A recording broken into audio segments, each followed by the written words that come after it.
So what's up, guys? Today we're gonna be reacting to SCP-1135, The Living Village.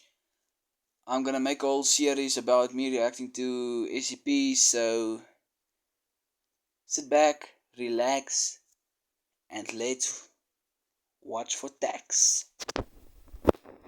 The crowbar, bearing a bloody handprint, clatters to the soft earth below. Not long ago, this same crowbar had been striking against the side of an unassuming house, but it would not get the chance to unleash another blow. The two vandals, wielding a spray can and a hammer respectively, stare on in horror at the terrible fate befallen their friend. The third vandal, who had been holding the crowbar until moments ago, is seizing and spasming, his feet suspended a foot above the ground. A large, organic tendril is impaling him through the chest, rendering him a human ship's bow, his shirt soaking through with blood. The tendril is emerging like some organic appendage from the outer wall of a nearby home, the ultimate security system. But the horror isn't over. As though in a nightmare, they find themselves frozen to the floor. But it isn't just fear. They look down and see that roots are growing up through their shoes, up through their feet. They're quite literally rooted to the floor. But this is nothing compared to what's happening to their steward friend. But before we go any further, I have a question for you. Are you feeling like something's off? Is something getting in the way of your happiness or your goals? You don't need a clinical mental health issue to benefit from therapy. Sometimes life's challenges are enough. Therapy gives you tools to approach life differently, and it's a sign of strength to seek help when you need it. That's why I'm excited to tell you about today's sponsor, BetterHelp. BetterHelp's mission is to make starting therapy easier by making it more affordable and more accessible. And this is an important mission because finding a therapist can be really hard, especially when you're limited to the options in your area. BetterHelp is a platform that makes finding a therapist easier because it's online, it's remote, and by filling out a questionnaire, BetterHelp can match you to a professional therapist in as little as a couple days. If your therapist doesn't feel like the right fit, you can switch anytime at no additional cost. BetterHelp makes it easy. With over 7,000 reviews and a 4.5-star rating on Trustpilot, BetterHelp is a platform you can trust. If you're struggling, consider therapy with BetterHelp. Click the link in the description or go to betterhelp.com/drbob to get 10% off your first month. Thank you again, BetterHelp, for supporting this channel. As I was saying about the friend who was literally skewered by a mysterious tendril, he is rotting, decomposing at impossible speeds. The tendril impaling the decomposing vandal recedes into the wall, taking the vandal with it, absorbing him. As the vandal is absorbed, the cracks he's made in the wall with his crowbar seem to repair themselves like a healing wound. His matter, perhaps even his very soul, has become one with the village that he had once aimed to desecrate. The vandals had never expected the village to fight back. With the former Okay, so this SCP reminds me, I don't know the number of that other SCP, but it's also like a building. You guys probably have watched it before. It's like a building that also eats the people and poops them out. It was in a desert, so it looks to me it's like something like that, but this time it's a whole village. Oh, this is actually exciting SCP, so let's watch further. Crowbar wielder dispatched, the village turns its attention to the other two vandals. The one holding the spray paint can is the first one to go. The ground puckers around his feet, the roots gripping tight and dragging him into the earth like quicksand. He screamed for his friend to help him, but the dirt soon choked out his words. Even if the only surviving vandal wasn't also rooted to the floor, there was nothing he could have done to save his rapidly sinking friend. As the spray can vandal is consumed by the earth, the vandal with the hammer feels a surge of adrenaline coursing through his vital systems. With tremendous force, ignoring the terrible pain it causes him, he yanks his feet away from the roots, some roots being pulled from the earth, others yanked out of his feet. His shoes filling with blood, he turns and runs towards the edge of the village. Even though he's lost his friends, if he gets out, he can tell people, he can stop all this. But he doesn't count on the houses around him, developing another modification. Strange, organic sphincters that spit out small bone-like darts at high speeds, sticking into the vandal's back. Some unknowable chemical leaches from the darts into the vandal's muscles, paralyzing him. He collapses to the ground, foaming at the mouth, as another long tendril reaches out, grabs him by his wounded feet, and drags him back to the village. There's a price that needs to be paid. Since its discovery, the SCP Foundation has assigned the designation of SCP-1135 to an anomaly located in an unnamed village in India. Any name historically associated with the isolated village, as well as its exact location, have been stricken from all public records and redacted even within the Foundation's own database. All previous residents living within the area prior to its acquisition by the Foundation have since been expelled from the area, relocated, and rehomed, as well as provided with sufficient doses of amnestics to prevent knowledge about SCP-1135 reaching the public. The area surrounding SCP-1135 is noted as having a few irregularities for a village in this particular region of India.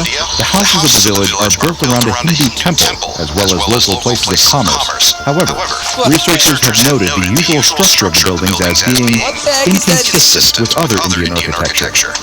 For one, the roads leading into and through the village, and for 2 kilometers around it, are fully paved with asphalt concrete. In addition, the houses are much larger than those found elsewhere in the region, and show signs of being constructed using far more technologically advanced methods and materials than are seen even in neighboring townships. Each building in the vicinity of SCP-1135 is furnished with running hot and cold water, working electricity, and sewerage, all of which are considered uncommon in the area. Though the Foundation has conducted extensive research in and around the village, personnel have been unable to determine exactly how the electricity is able to reach these buildings. There is no functional infrastructure, as is seen in places that are provided power via electrical grids, nor is there any form of rudimentary system in the area generating electricity. Researchers have been unable to locate any form of generator that could be powering the village's homes, and it has been surmised that they instead receive electricity. Okay, so you can see they don't have electricity source. So maybe the village is actually alive, or maybe it's some kind of alien thing, I don't know. But I'm guessing it's alive. Like people have different organs in their body that use stuff. So that's actually maybe like how the village is working. For example, let's say for the electricity source is like the human's heart. The human's heart is like our source of life. So yeah. Electricity as a direct result of SCP-1135's anomalous properties. After conducting further investigations into the structure of the buildings in the area, Foundation personnel have discovered that the materials used in construction are not only unique to the village, but are also seemingly organic in nature. Each structure in the area affected by SCP-1135 is made from what appear to be strands of organic fiber that run through each and every building. In fact, and of the permanent fixtures within the village, excluding anything brought in and placed by the Foundation, consists of these same fibers. These strands never affect nor threaten the structural integrity of any of the buildings, and extend into the ground for about 3 meters down, like the roots of a plant.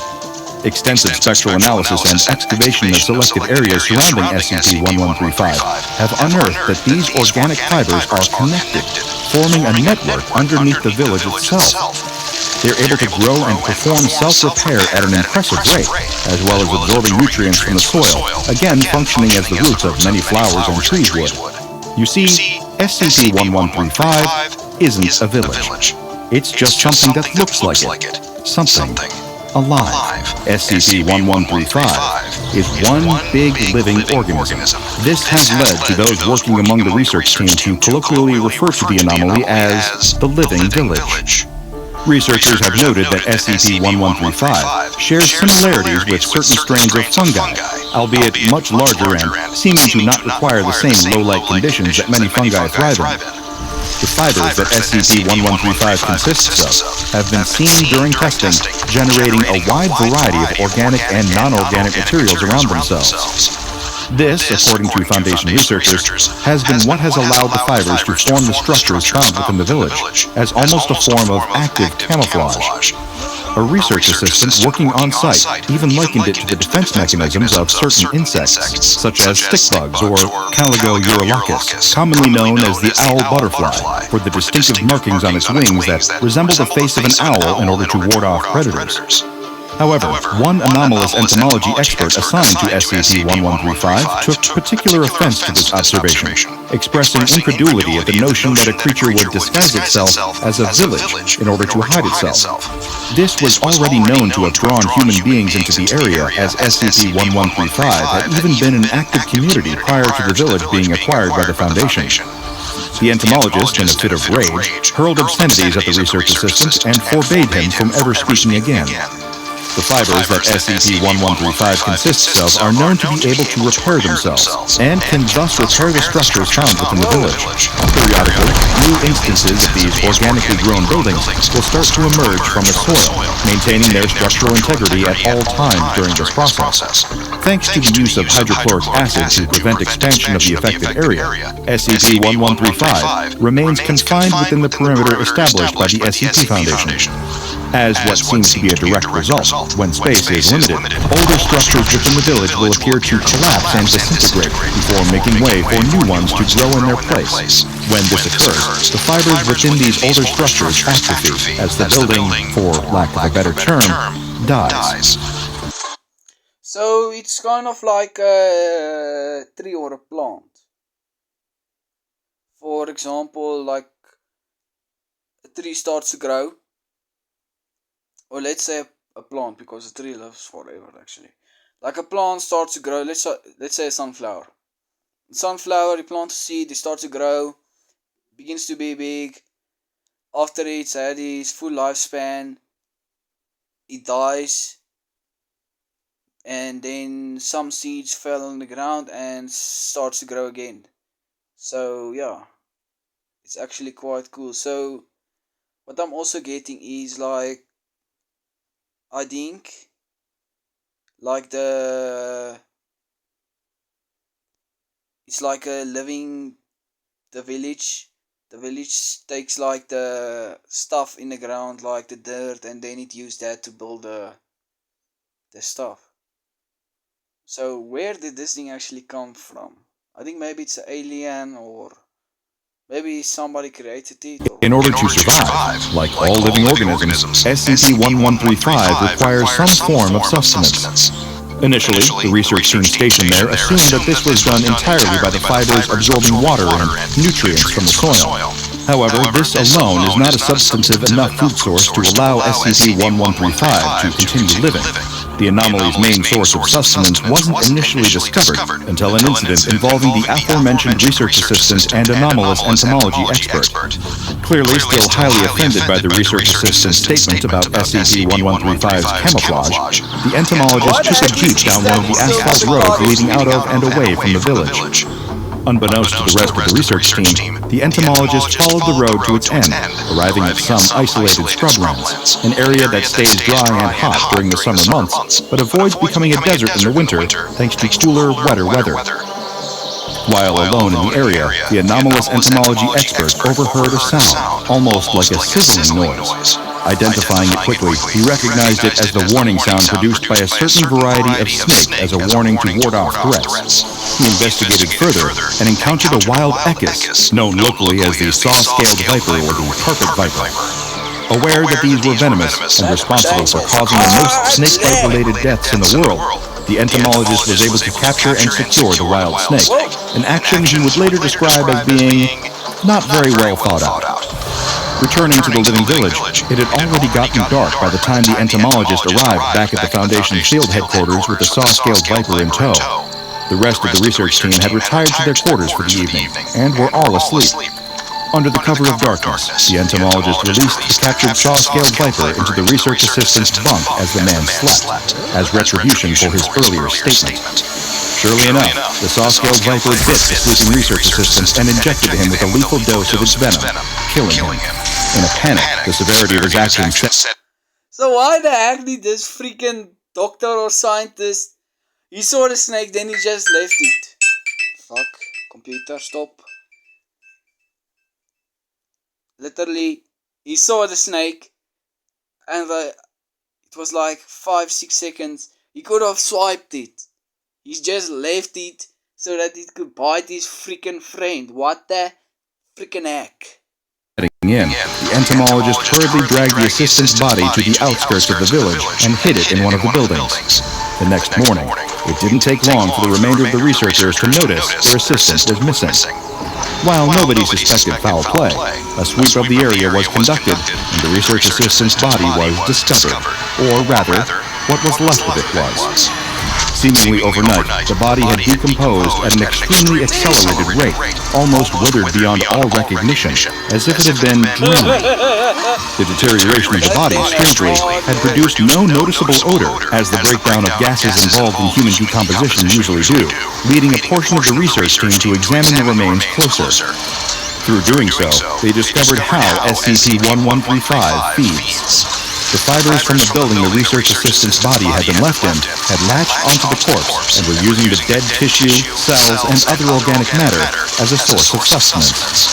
It turned out that in addition to pulling water and nutrients from the soil, any biological waste left in the boundaries of the village became a food source for the living village itself. This applied to any variety of waste present in the area. It was because of this, one researcher realized, that nobody had seen any animal carcasses or excrement anywhere within the village. SCP-1135 had been absorbing and eating it, as it was now doing to the research assistant's body.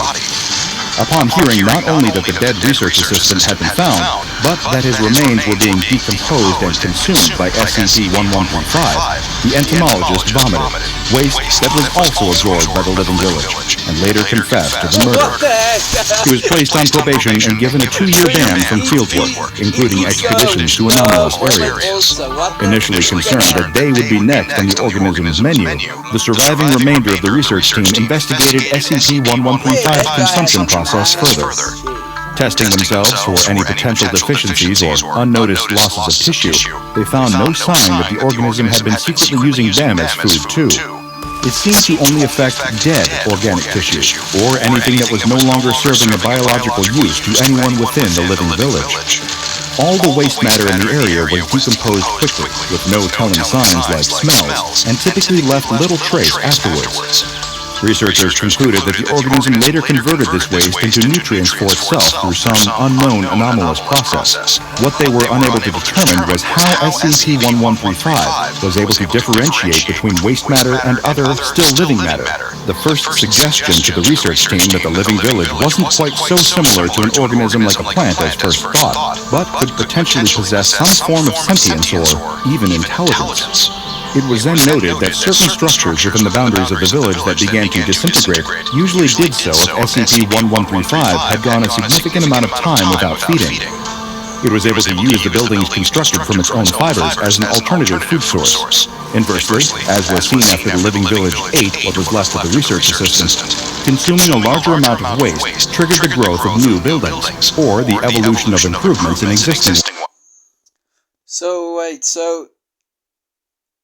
like I noticed, so he eats the dead buildings that break down, and also eats like the organic waste of like dead animals, dead humans, and it looks to me like it leaves the snakes, to help kill the food,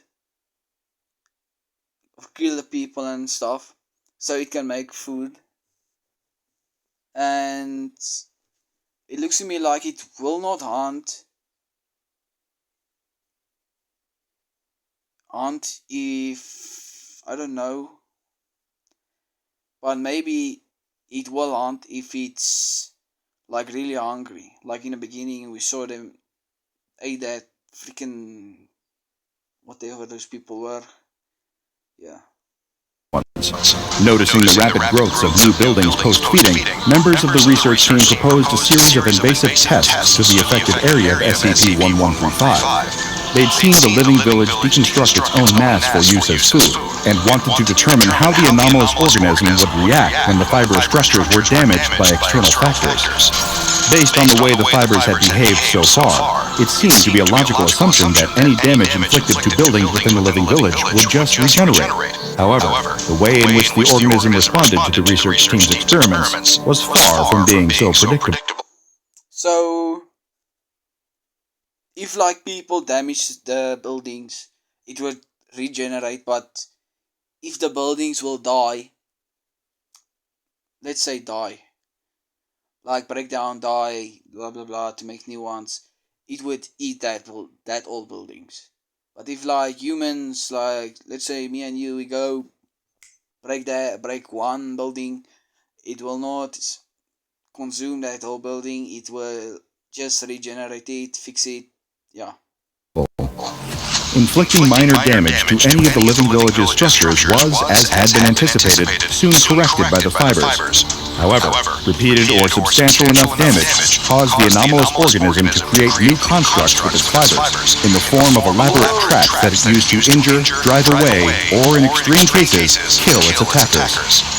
Multiple members of the research team examining SCP-1135's defensive responses suddenly found themselves tumbling into pitfalls that seemed to form right under their feet in seconds. Others weren't so lucky. During an experiment that involved striking at one of the SCP-1135 buildings with a sledgehammer, the researcher wielding said implement was witnessed suddenly stopping mid-swing of the hammer. Upon closer inspection, it appeared his heart had been pierced by a number of spiked caltrops that had burst out of the wall and impaled his body as he struck at the organic fibrous building. Attempts were made to treat his injuries, however, the trauma to his major arteries was too severe.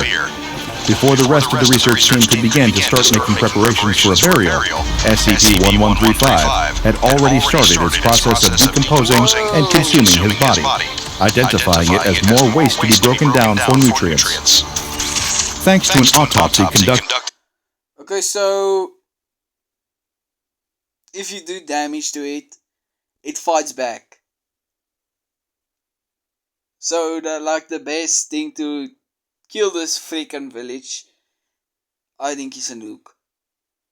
Yeah, it's the only thing. Nuke India, boom. Wait, don't nuke India. Don't start the war. By researchers on site, the caltrops and other deadly contraptions made by SCP-1135 to deter attackers were determined to be far more complex than any other naturally evolved defense mechanism. Far from possessing poison to kill predators or camouflage to hide from them, more and more of the research team began to suspect that SCP-1135 possessed some form of intelligence. The traps it could make were the kind that would take a human with a high degree of intelligence and skill to make.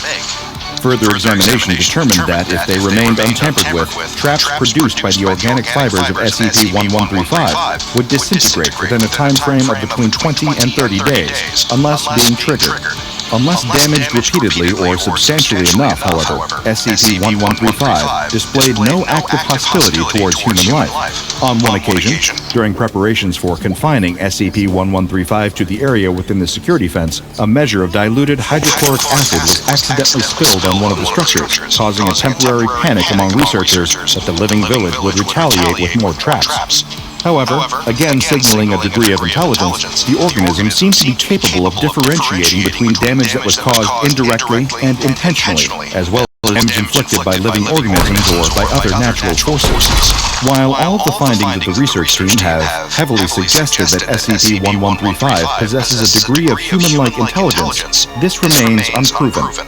Discovery of SCP-1135 had taken place some undisclosed date prior to the Foundation's arrival in the area.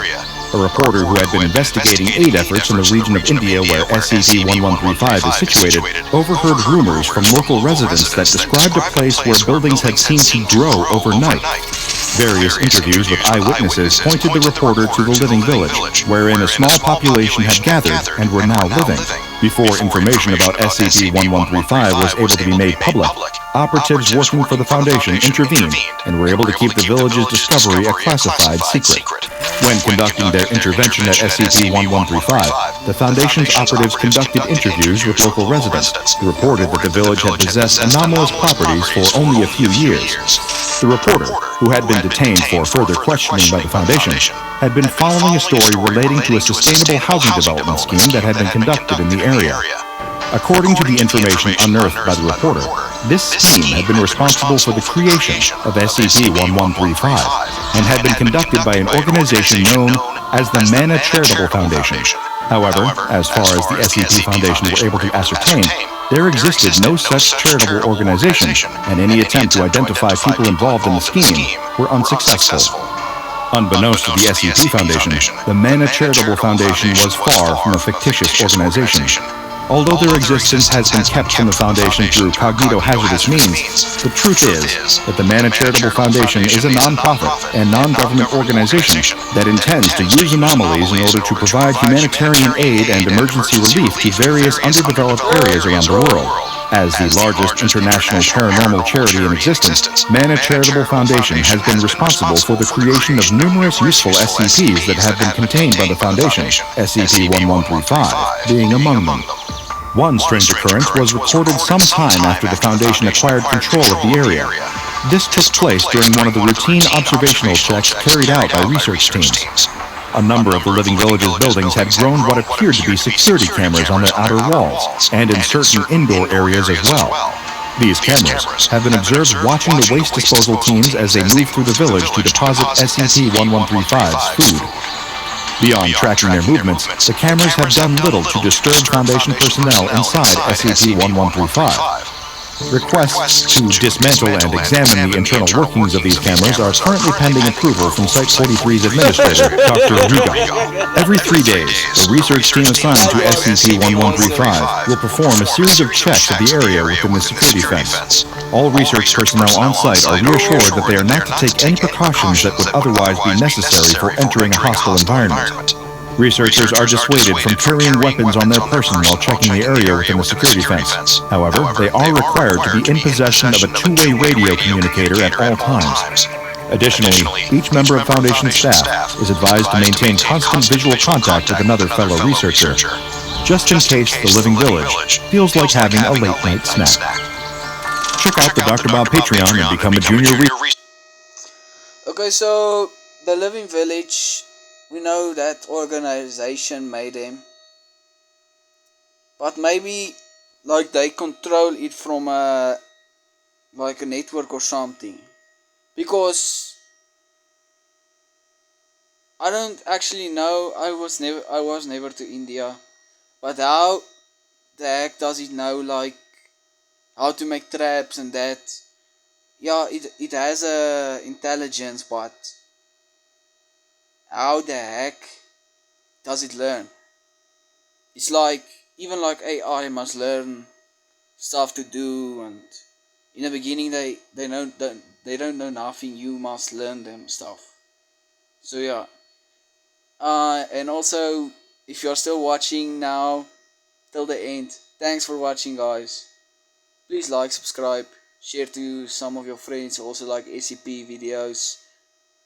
Please, man. I'm doing this for you. And so